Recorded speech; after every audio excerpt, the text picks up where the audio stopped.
পুনৰ চোৰৰ তাণ্ডৱ। কৰোনা মহামাৰীয়ে সমাজ জীৱন ব্যতিব্যস্ত কৰাৰ বিপৰীতে বৰপথাৰ মৌজাৰ প্ৰেমহৰা গাঁৱত যোৱা নিশা চোৰে চলাই তাণ্ডৱ।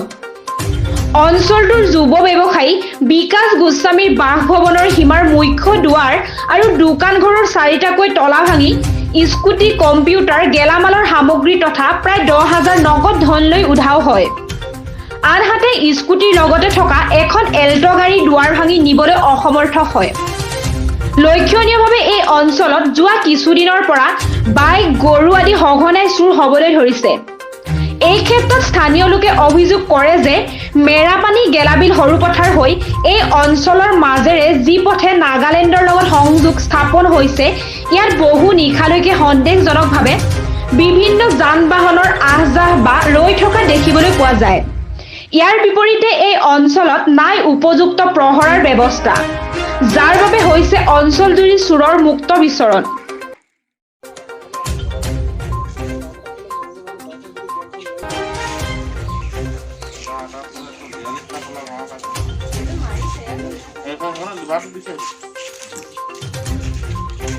কালি যোৱা ৰাতি প্ৰায় 2-2:30 মান বজাতে হ'ব মোৰ ভাইটিৰ দোকানত চোৰ প্ৰৱেশ কৰে।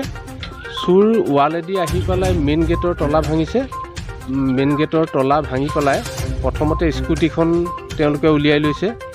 স্কুটিৰ পিছত এল্টোখন আছিলে, এল্টোখনৰ লক ভাঙিছে, কিন্তু এল্টোখন নিব নোৱাৰিলে।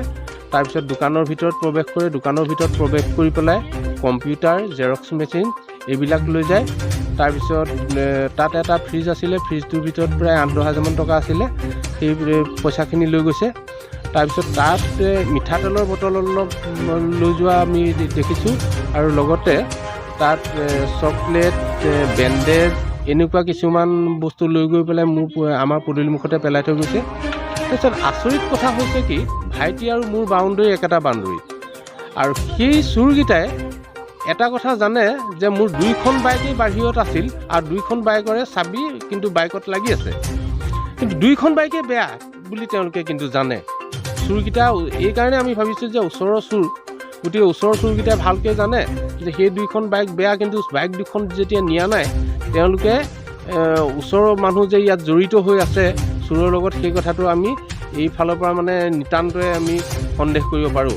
সেইকাৰণে আপোনালোকৰ জৰিয়তে আমি প্ৰশাসনক জনাব বিচাৰিছোঁ যে এই অঞ্চলত আজি অলপ দিনৰ পৰা ঘনে ঘনে চোৰৰ উপদ্ৰৱ ইমানেই বেছি হৈছে যে আজি কেইদিনমান আগত গড়গাঁৱৰ পৰা লৈ গৈছে এখন বুলেট, তাৰপিছত আজি কেইদিনমান আগত 2 নং প্ৰেমহৰাৰ পৰাও নিছে।